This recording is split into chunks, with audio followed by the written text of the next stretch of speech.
palubog na ang boxing dito sa Pilipinas. Dahil dito ka lang makakakita ng sobrang mismatch na laban. Gaya na lang nung laban sa Trilla in Manila ni AJ Pasiones na kinalaban niya si Geraldine Ocrarit. Nakakagaling pa lang sa 6 rounds. Kumbaga kaka 8 rounds pa lang niya. At nakaapat pa siyang laban ng 4 rounds na ibig sabihin lang nito na hindi ganong kalawak ang experience ng boksingero na to. Tapos itatapat nyo sa isang world ranker na boksingero na si AJ Pasiones na matagal nang nakakahawak ng titulo sa boxing. Napaka-mismatch nito. Kaya ang resulta, tulog si Geraldine Ocrarit. Na kung kayo ay nagboxing, alam nyo na kapag naranasan nyo ang ganyang pakiramdam, ay malamang sa malamang ay mawawalan kayo ng kumpiyansa sa sarili nyo. At baka ito pa ang dahilan para tuluyang kang tumigil sa pagboboxing. Dapat yung mga high level na boksingero ay tinatapat din sa high level na boksingero.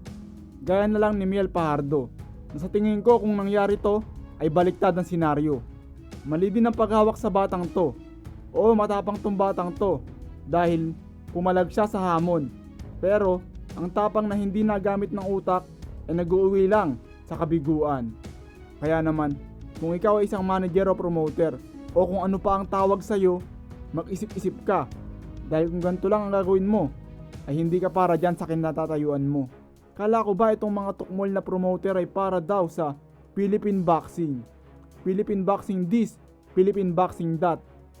Pero anong ginagawa nyo? Pilipino din na pinapalapa nyo sa mga boxer nyo. Na dapat ay sabihin yung mga ulupong kayo na para kayo sa mga Pilipinong boxer na hawak nyo. Huwag nyo nang bulagin ang mga tao sa kalokohang pinagsasabi nyo. Tip lang, kung ikaw ay isang boxer ay umalis ka dyan sa alam mong butawan na gym na kinatatayuan mo at lumipat ka kung sakaling matatanggap ka sa malalaking gym na totoong may malasakit sa mga Pilipinong boksingero. Gaya na lang ng Elorde, Omega, Sanman, etc. Dahil sila ang may kwarta at koneksyon na makakapagdala sa iyo sa tagumpay. Hindi lang yan, tignan mo na rin ang mga trainer dyan sa gym na nabanggit ko. Bukod sa magagaling na ang mga trainer nila dito ay masisipag pa. Hindi gaya sa ibang gym na napakatamad ng trainer, na kesyo alam na daw nila lahat. At dati raw kasi silang magaling na boxer. Siguro tingin nila hindi worth it ang oras nila sa mga boksingero nila. Guess what? Natatalo ang mga boxer nila at inaalisan sila ng mga boxer nila.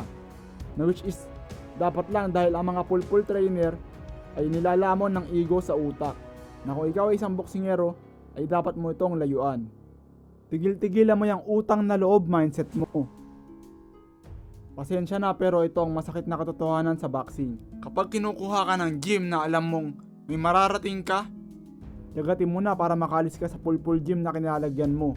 Dahil baka sa bandang huli ay magsisika na hindi ka sa kanila naniwala. Maraming mga boxer na panalo dapat pero nasa maling tao lang sila. Kaya sila nadaya. Dahil hindi ganun ka-impluwensya ang kanilang mga manager o coach o kung sino mang humahawak sa kanila. Halimbawa na lang ng sinasabi kong to ay ang laban ni Adrian Lirasan kontra kay RB Daniega, na sa aking opinyon ay ginulpi niya ng todo si RB Daniega na kulang na lang ay palupaluin niya ito ng sinturon sa muka sa sobrang one-sided ng laban. Pero guess what? Nanalo pa si RB Daniega.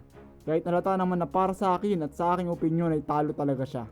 Masasabi kong maswerte na tong unang nakalaban ni Eman Bacosa na si Jomel Kudjamat dahil umabot siya ng tabla kahit binugbog niya ng todo si Bacosa.